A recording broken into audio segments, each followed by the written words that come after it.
नमस्कार मित्रांनो, मराठी माणूस प्रदीप.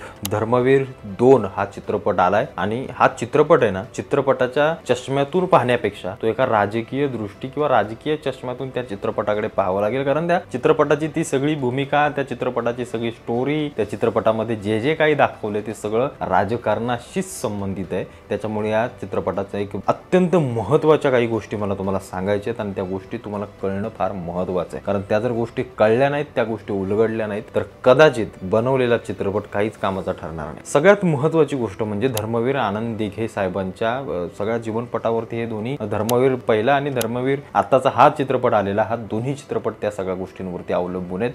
पण दुसऱ्या भागामध्ये कुठे ना कुठेतरी या धर्मवीर चित्रपटामध्ये एकनाथ शिंदे यांच्या सगळ्या गोष्टी उलगडण्याचा मोठा प्रयत्न झालेला आहे. आता तो प्रयत्न अनेक जण म्हणतील की ऐन निवडणुकीच्या वेळेला झाला, मग तो निवडणुकीच्या समोर कसा काय चित्रपट काढला असो, त्या सगळ्या गोष्टी स्ट्रॅटेजिक असतात आणि त्या कराव्या लागतात. कारण लोकांनाही कसं आहे ना, लोकांनाही या गोष्टी समजणं महत्त्वाचं आहे. कसं आहे, निवडणुकीच्या आधी 2 वर्ष चित्रपट येऊन चाललं, लोकांना सगळं विसरून जातात. तो काल काय झालं ते आज लोकांना कळत नाही. त्याच्यामुळे या चित्रपटाची वेळ जर मी म्हणेन तर ती योग्य आहे, नक्कीच योग्य आहे. पण या सगळ्या गोष्टींमध्ये जर बोलायचं झालं तर या चित्रपटामध्ये काही धक्कादायक खुलासे आपल्याला सर्वांना पाहायला मिळतात आणि हे एक सत्य आहेत, हे खोटे आहेत, याच्यामध्ये नक्की काय काळाबेर आहे या सगळ्या गोष्टी आता तरी लगेच त्याच्यावरती शिक्कामोर्तब करणं मला असं वाटतं की योग्य ठरणार नाही. पण मी ते शिक्कामोर्तब करेन, कारण मी बेधडकपणे बोलतो आणि जे आहे ते आहे, सत्य आहे. उगाच त्याला लपवण्यापासून काही अर्थ नाहीये. एकनाथ शिंदे साहेबांचं जे काही सगळं ते पलायन आपण पाहिलं, ते गुवाहाटीचं, या सगळ्या गोष्टींवरती प्रकाश टाकण्याचं काम या चित्रपटामध्ये केलं. म्हणजे धर्मवीर आनंद दिघेंचं आयुष्य कसं होतं, धर्मवीर आनंद दिघे धर्मासाठी किती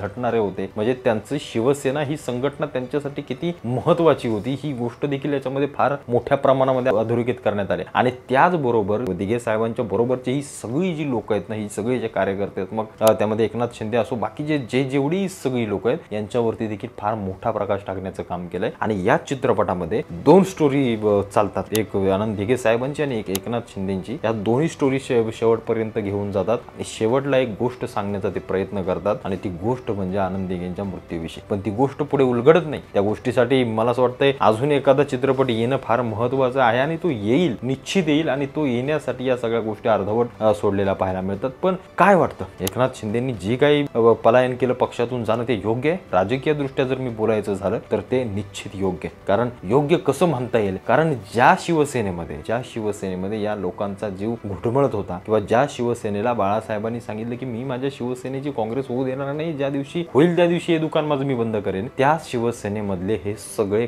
कट्टर शिवसैनिक. म्हणजे याचा अर्थ आनंद दिघेंच्या वेळेला किंवा आनंद दिघे साहेबांच्या वेळेला शिवसेनेमध्ये 2 गट पडले होते. एक तर हे जे आत्ताचे मशालवाले सगळी गँग, आणि आता हे जे सगळे आनंद दिघे साहेबांसोबत आणि एकनाथ शिंदे साहेबांसोबत, ही सगळी लोक असे 2 गट बाळासाहेबांच्या वेळेला निश्चित होते. त्याशिवाय या सगळ्या गोष्टी झालेल्या नाहीयेत. कारण ही सगळी लोक गेल्यानंतर, आनंद दिघे साहेब गेल्यानंतर, बाळासाहेब गेल्यानंतर, जेव्हा ही एकनाथ शिंदे यांनी हे सगळं पलायन करण्याची गोष्ट केली, जेव्हा महाविकास आघाडीच्या सोबत ही सगळी लोक जाऊन बसली, उद्धव ठाकरे शिवसेनेला घेऊन बसले, त्यावेळेला निश्चित कुठे ना कुठेतरी एकनाथ शिंदे यांनी या सगळ्या लोकांना डावललेला आहे. आणि त्याशिवाय हा रोष कुठे निघणार नाही. कारण एकनाथ शिंदे स्वतः मंत्री असताना, स्वतः अनेक मंत्रीपद भूषवलेले असताना, कुठेतरी उगाच 40 आमदारांना घेऊन जाणं, पुढे नक्की काय भविष्य आहे, काय भवितव्य हे असं नसताना देखील ते सगळ्या गोष्टी करणं, याचा अर्थ कुठेतरी त्यांच्या स्वाभिमानाला ठेच लागले. आणि तीच सगळी गोष्ट जनतेसमोर आणण्याचा, महाराष्ट्राच्या जनतेसमोर आणण्यासाठी हा चित्रपट आहे. खास करून ती गोष्ट अधोरेखित केलेली आपल्याला पाहायला मिळते. आणि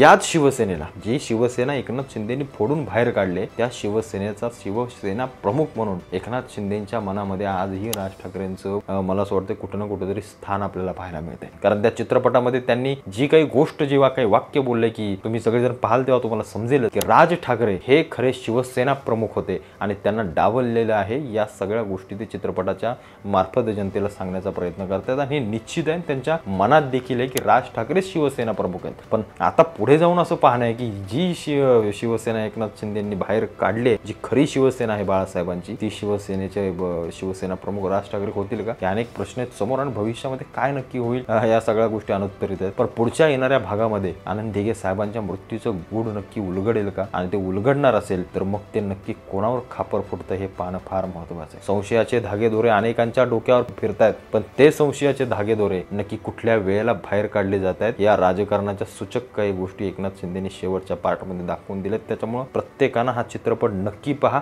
निश्चित पहा. राजकीय चष्म्यातून पाहण्यापेक्षा या मला असं वाटतं चित्रपटाला हिंदुत्वाच्या चष्म्यातून पहा, ते अधिक सोयीस्कर ठरेल आणि अत्यंत महत्त्वाचं ठरेल. कारण शिवसेना ही संघटना फार मोठी ऐतिहासिक आहे आणि तिची जी काही घौडदौडी सगळ्या शिवसैनिकांनी केली ती अप्रतिम आहे आणि खरोखर शिवसेनेला कुठे ना कुठेतरी एकनाथ शिंदे साहेबांनी या सगळ्या खोलदरीतून बाहेर खेचून काढलंय आणि त्या शिवसेनेचा शिवसेना प्रमुख म्हणून राज ठाकरेंना ते विनवणी करतात, एवढं मात्र नक्की मी तुम्हाला 100% सांगू शकतो. बाकी तुम्हाला काय वाटतं चित्रपट पाहून आल्यानंतर आवर्जून मला कमेंट करून सांगा. भेटू पुन्हा एकदा का नवीन व्हिडिओ सोबत. धन्यवाद.